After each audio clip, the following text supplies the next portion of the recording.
Welcome to Veronica Live, and I actually have an exclusive today. I am talking with Monica Keasler, and her name literally has gone viral across the country. She has been accused of being the individual that called New York and complained about a squirrel that is famous on TikTok that everybody's been talking about. Peanut the squirrel and Fred the raccoon. And what has gone down is that this call went to New York. The New York agencies went bananas and decided to send 4 agencies, 15 agents to Mark Longo's house. And he's had this squirrel that was domesticated that he rescued for 7 years in his house that has 1 million followers on Instagram and 2 million followers on TikTok. The agencies in New York raided his house for hours. They took the squirrel, Peanut, and the raccoon that was also domesticated and took them away. I guess the squirrel bit somebody. They said they had to put both animals down, and a fury was born because these animals became famous during COVID. And this is where we pick up the story, because I have Monica Keasler on the line with me, and then her lawyer, Bill Price from the Price Law Firm, joining Veronica Live. So welcome to the show. Thank you so much, Veronica. I'm really glad to be here today. Thank you, Veronica. It's wonderful to be here. Well, Monica, Bill reached out to me. We've been longtime friends, and he thought that this would be a great place for you to tell your story. And seriously, you've become the world's Karen that nobody likes. And today, when I was prepping for you to come on, I read all of the news stories, went out and saw all of the social media, and I can't imagine being as hated as you are right now. And you wanted to tell us your story. So take I'm going to throw you the football. Tell us how this all started with this squirrel gate and people saying that you made this call about this squirrel. Well, in the last few years, my twin boys and I have followed the story of Peanut and Fred, and because we also have rehabbed squirrels, and we found such joy, like the rest of the world, in seeing the videos of Peanut and Fred. And on Friday, when we arrived home from our day, there was a notification in a rehabber group that I'm a member of that said there was a video to watch, and that was where I learned of the reporting and the confiscating and the ultimate euthanizing of those poor babies.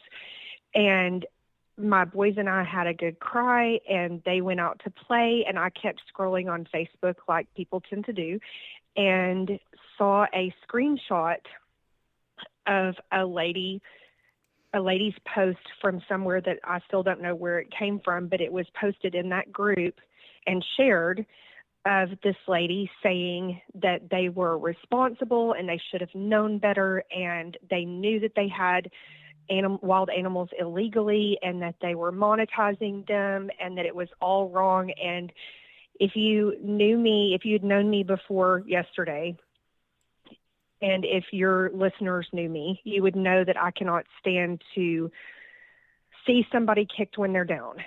And in the comments, someone was wondering who actually reported them, and I simply commented. Well, let's stop right there for 1 second. I hate to be the lawyer in the bunch, but let's be careful that I do, Monica, Veronica, I apologize, Yes. but I want us to be careful not to do what's been done to you, Monica. So, Monica, why don't you just tell her that tell her about the letter you got from the New York Department of Environmental Conservation yesterday. You got a message from them, did you not, that exonerates you? I sure did, because it was reported that I reported Peanut, and I did not. And I made a FOIA, a Freedom of Information Act request yesterday, and received it via email today that proves that I was actually not in any way, shape, or form involved in reporting the Longos or Peanut or Fred. Okay. And we provided that to you, Veronica. Yes, and I wanted to. Do you have a copy of that? Yes, I have it. So it says here, internet users that you wrote to them have alleged that I was involved in the seizure of Peanut the squirrel and Fred the raccoon, and I and my children have received death threats. I please need a letter of records clearing my name from any involvement in the seizure of wildlife from a residence in Pine City, New York on October 30th, 2024. And then they responded back today, this morning, please be advised that a diligent search of the files maintained by DEC, which is the New York's Department of Environmental Conservation, produced no responsive records. There are no records with your name nor any mention of involvement by you relating to the seizure of wildlife from a residence in Pine City, New York on October 30th, 2024. And then it kind of closes this out. Your FOIL request is now closed. So okay, wonderful. Now here's the thing, Veronica. I too have done a FOIA request, and it could take weeks. I don't know if they'll get back to me as quickly as they did to Monica. Thank God that Monica did that, and she got. Oh, I love this. She got the evidence she needs to clear her name. But our FOIA request is asking for the actual complaints and any information related to them, because honestly, Monica does deserve to know who did this and who the real culprit is, and we're going to get to the bottom of that. So I hate to interrupt and give y'all, Well, and that was going to be my next question, thought, but I just wanted to make sure people understood the story. So Monica, you saw this so on Facebook. Is that where you were accused of being the outer of this? Yes. Calling this in, and I guess your picture was there too. My picture, where I live, and within minutes, my address and name and phone number were shared from the appraisal district in my town. I mean, it was awful. I was doxxed effectively. And I researched and I screenshotted so many of these things, and people actually wish death upon you. I mean, it's pretty awful.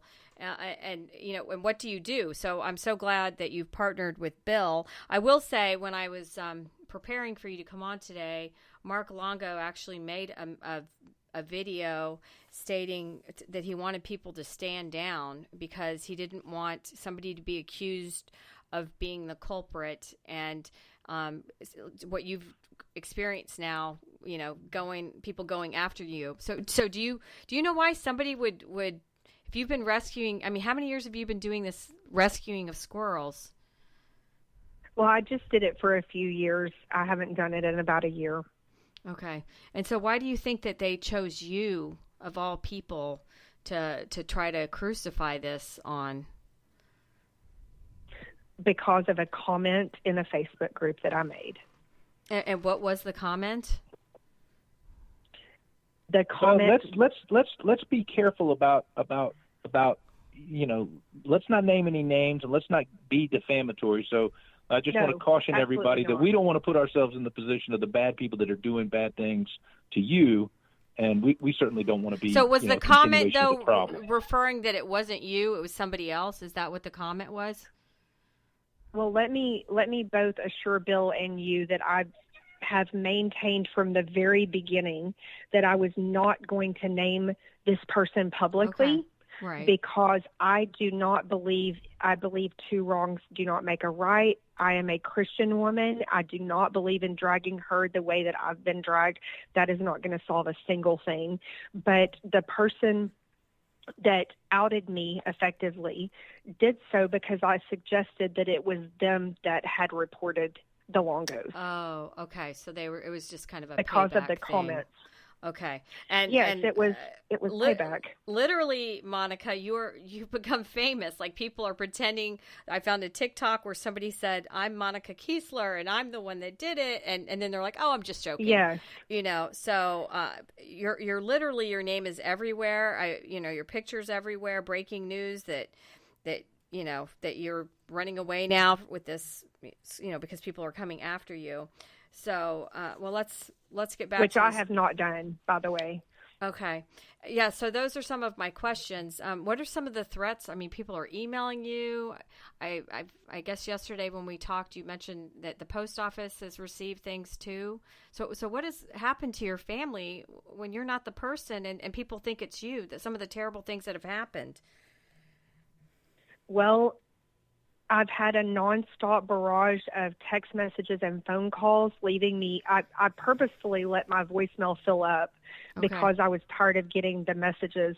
But the text messages, which I responded to hundreds of on Saturday, were everything from telling me how horrible of a person I am without even knowing me, I might add, of course, to suggesting that I should be beheaded in front of my children, to death threats on my children. I mean, it's been harrowing. And are the FBI and your local law enforcement helping you when somebody's threatening you? And because now you have this document that exonerates you from this entire thing. Well, when I tell you that God laid a path for this situation for me, I mean it. I have met so many incredible people just from responding to people accusing me. Also, when I realized that things were spinning out of control, I reached out to a detective that lives in my neighborhood, and he had a detective and an officer here as soon as I got home that day to take a statement so that I would be protected if anything did happen. That I would be covered if anything did happen. And that same detective handled the many deliveries I had to my front door that first day and the second day. And so it's been harrowing, like I said. And you're the mother of two boys. Are they doing okay with all of this?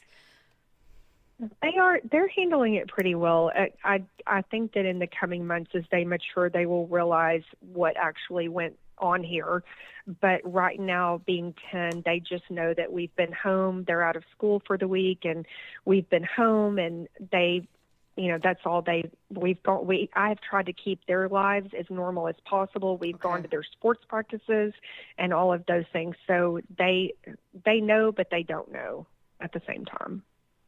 And did you try to get this document to Mark Longo as well, so he knows it's not you? Have you been able to reach out to the other side? Okay. No, I have not. But we just got it though, so let's we can certainly make that effort. And yes, then absolutely. did you know Mark Longo but before this, or you were just following his social media accounts? Is that correct? Yes, I've never met either of them. I've only been to New York one time in my life, and it was 20 years ago. So, I mean, I do not know him personally, nor his wife. No. So, and I was in a an X space this weekend called Squirrelgate that people were talking about this, and they were so angry with you. So how has this impacted you emotionally? And what, you mentioned faith. Is that what's helping you get through this nightmare when the whole world, because I know you told me yesterday when we talked that people from across the country have been calling you and the world.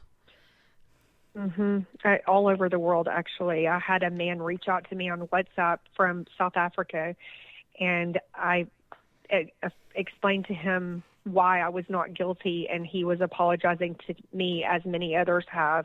But I've basically been in fight or flight for the last several days, and I'm okay because I do know who I belong to, and it's not any of these people that have been accusing me. And I have faith that he has me. I mean, he put both of you in my path to clear my name. So if that isn't proof positive, I don't know what is. And, Bill, part of it is the overreach, because when I was outraged by this story, because 4 agencies and apparently 15 people went to this man's house, spent hours trying to, capture a squirrel and a raccoon, and they don't even care about crime in New York. I mean, the bottom line, and when you read up about animals in New York, you're not allowed to have wild animals in the house. But there wasn't even, they took the animals away and they immediately euthanized them. And now there's a legislator that's pushing a peanuts law, trying to, so that there's more time that you can't do this. So Bill, can you talk about the overreach that went down in this case? I mean, you've got your client now. She's already been through hell, and then Mark Longo has been through hell up in New York with this animal. And I do want to note that Mark Longo, he was monetized with the animal, and they used it for their Peanuts. It's a Peanuts Freedom Farm Animal Sanctuary, and he has 300 rescue animals from horses, alpacas, birds, cats, dogs. So talk about the overreach that's gone down here and the craziness with this. Well, thanks, Veronica. I feel terrible for anybody who gets their doors kicked in and their house ransacked, and I really don't know what the standard is in New York, but it doesn't sound like it follows our constitutional standard.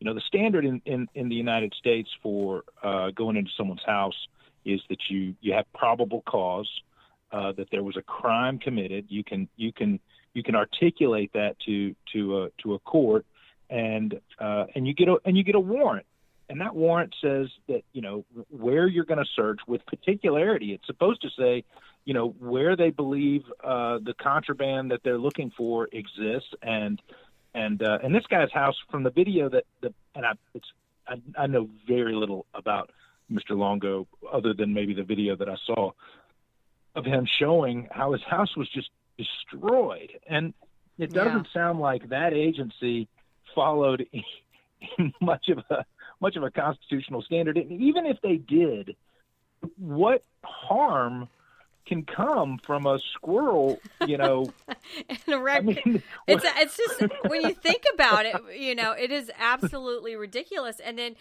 New York has been suffering. They've had out of all these agencies, they've had 15 bomb threats, like in the last 48 hours on the stories I was reading. And then Governor Hochul's not interested in any kind of law to push forward. Just the overreach, Bill. It's just, this has impacted now your client. This has impacted, Mr. Longo up there in New York. Insanity. And we're not even chasing criminals. We're chasing animals that are just hanging out. That's exactly right. I mean, yeah, you got to wonder. What sort of budget surplus the state of New York has that they can take this kind of energy towards peanut and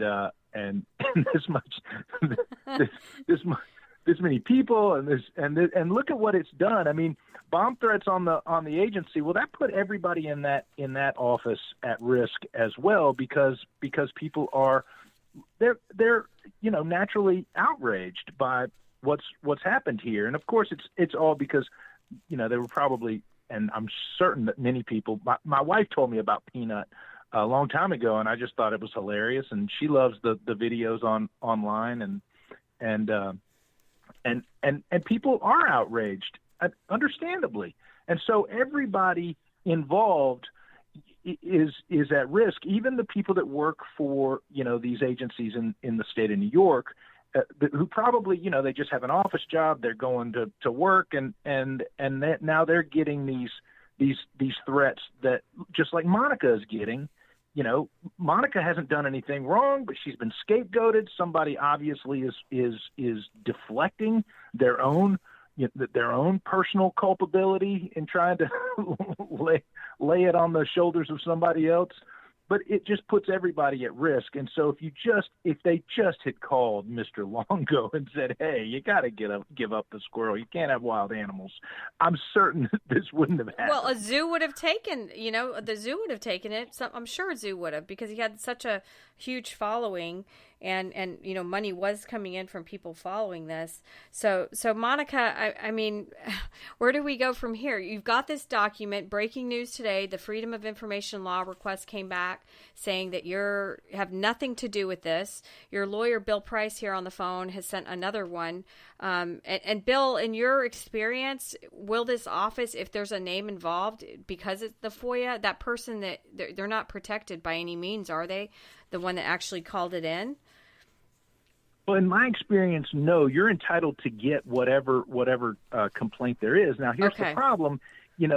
Some agencies have a system of taking anonymous requests, which is also very problematic. So if it's an anonymous request and they went and kicked in a door based on an anonymous report, that's also pretty problematic. I mean, where's your probable cause if you can't even trust who you're getting the information from, whether it turns out in the long run to be factual or not? And so therefore, there is a chance that we don't get the culprit's name, or the culprit puts a false name on the report. And the fact that the agency, if they did that, if they're not verifying who this person is and they're kicking in doors, that's pretty problematic as well. I don't think that follows our constitutional standard in the United States either. But like I said, there are a lot of agencies that just sort of exempt themselves from following the basic standards of the Constitution, and they just do whatever they want. And then obviously people are outraged, and this thing becomes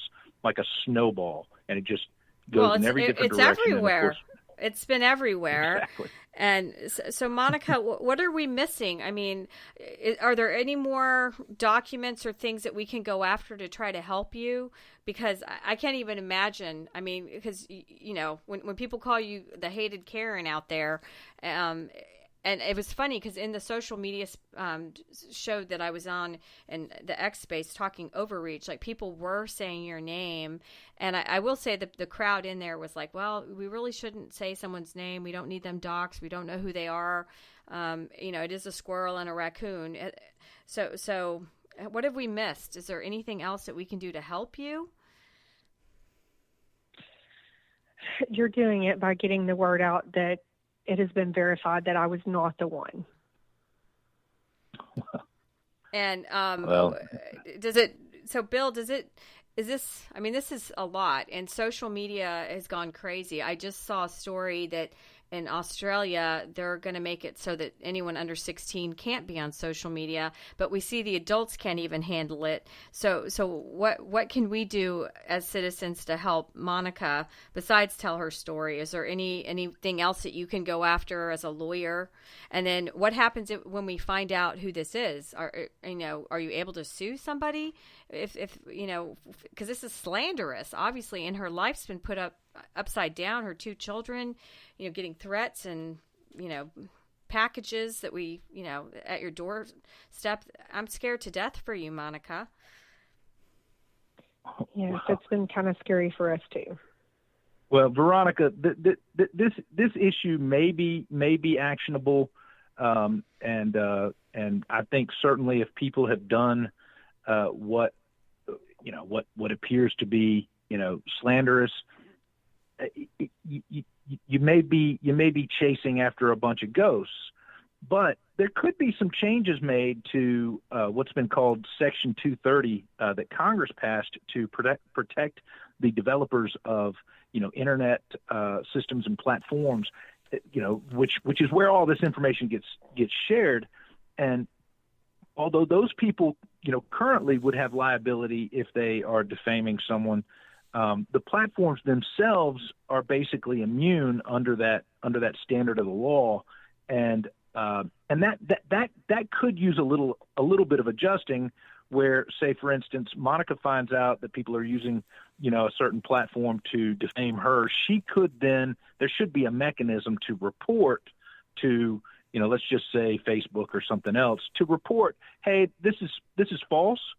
I can give you evidence that it's false, and therefore lay some responsibility on these platforms to not allow this kind of thing to continue. Once it's been proven to be false, I mean, they're just perpetuating the problem, and they make money on it. I mean, these things aren't, they don't exist out of pure altruism for the rest of us. They make money, and they're making money off of things that can be very, very harmful. And that, I think, can be tweaked a little bit. We'll see what happens in the House or the Senate. But I think somebody, and I'm certainly happy to help propose some changes, some simple safeguards, so that something like this doesn't snowball into letter bombs that that Monica received yesterday.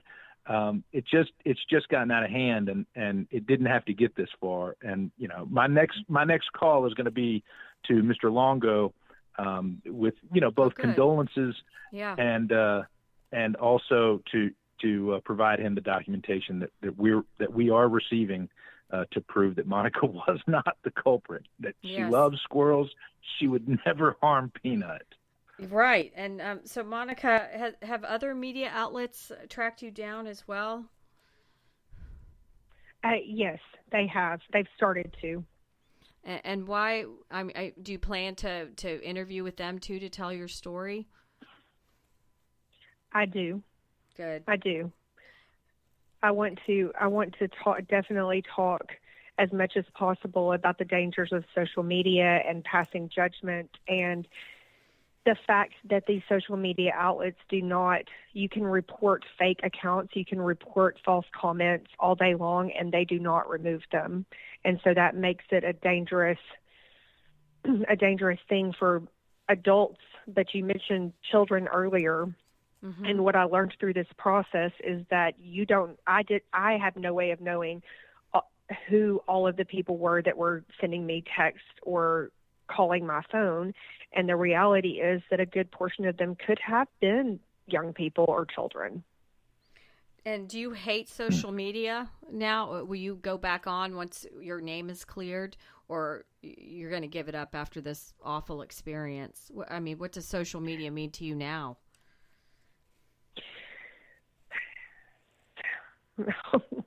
I'm not quite sure how to answer that question, but I will tell you that I have no plans to delete all my accounts. I think that there's a lot of entertainment there as far as things like Peanut the Squirrel. That was precious to see. And, I think there's a lot of value there, but I also think it can be used for a lot of evil. And that's what I hope to get out in the future in my messages in the coming days. To clean it up. And I will say that on a nice note, Mr. Longo's has a GoFundMe for the sanctuary, and they've raised well over $200,000 now. So that is one nice thing that has happened out of this. Is there anything that we can do to help you, Monica? I mean, definitely pray for you, because I can't even imagine being in the crosshairs, and, you're an innocent person here, and I can't even imagine. What can we do to help you? Just keep using your voice to get across to people that words matter and that actions matter, and that at the end of the day, we need to never pass judgment on another human being, because even the way things look on social media doesn't give anyone the whole story or everybody's perspective, and certainly does not condemn one single human being. It never should, it never has, and it never will. Is there anything else you want to share with America regarding this situation? I do. I'm innocent, and I would like the calls and messages to stop. Okay. And Bill, what can we do? Because you're the lawyer. I mean, it's when you have to hire a lawyer, that's not a good thing. So what can we do to help? No, I think the greater good here is that a lesson can be learned, and everybody in America, especially with the internet, you can reach out to your congressman, your senator. You can say, hey, I think, or your state representative, you can say, hey, listen, I think that this kind of stuff is just far too prevalent. It's too easy for somebody to turn a little mistaken identity into a nightmare, or even worse, people really get hurt. I mean, if some of those letter bombs that Monica received were real, God help the world that turns into something like that. We can do stuff. We can ask for legislation. I mean, common sense, minor changes that just say, hey, a platform has some obligation to its users to at least accept the information that corrects. I mean, you look at your Twitter feed, and I know it's not called Twitter anymore, but I'm an old bird, and so X. The pun is intended. But but if you look at your Twitter feed, you'll see people that are able to make community notes, just to hey, let me clarify, this person is I've saying done this that. happened, but Yeah. maybe it's taken out of context, or maybe, the time of it isn't what they're saying. It was, older or happened somewhere else, or maybe it's not even accurate at all. So that's kind of a helpful change that they made, but you just don't see. A lot of platforms don't have that kind of thing, and perhaps they should. So we can call our service providers, the platforms themselves, our legislators, and we can make sure that we just have minor changes to what has been very useful. I mean, I use the internet 1,000 times a day for work and for groceries and, everything I need, find a restaurant, everything, life, revolves around it. But the information has to be accurate. And when it's not, we should have an ability to correct it. So Well, that's just my 2 cents. I foresee Monica testifying in front of Congress on this, because I mean, what's happened to you has been horrific. And Monica, I guess final thoughts, because you're the mother of 2 twin boys that are 10. What do you want them to know about you? And because 10 years from now, we're going to look back and probably laugh at this, because we'll know who this person probably was that outed you. What do you want them to know from this experience? Well, jokingly, I want them to look back and understand why they didn't get phones until they were 18. But well, that's good. But I want them to understand that their words carry a lot of weight. And that is something that I've been talking to them about since they were old enough to hear the message, is that their words hold weight, that everyone's words hold weight, and also that there are 2 sides, 3 sides, 4 sides to every story, and that they don't always know the full story of any situation, and to show people kindness and grace despite what they think they know. Well, it's been a pleasure. We've been talking with Monica Keasler. She was accused of calling New York and turning in the squirrel and the raccoon that eventually got euthanized, and the whole world has been up in arms, and it was not you. And I do want to hit home again that we have the document from the Office of General Counsel, the New York State Department of Environmental Conservation, that arrived this morning and said that you had nothing to do with this. So, Bill, anything that we've missed as a lawyer? No, it just needs to stop. It just has to stop. But thank you so much, Veronica, for having us. Yes, thank you. Thanks for joining Veronica Live, and we wish you well on this journey. And you have to keep us informed, Monica, how it goes. God bless you. I will absolutely do that. God bless you. Thank you so much, Veronica. Thanks for joining Veronica Live.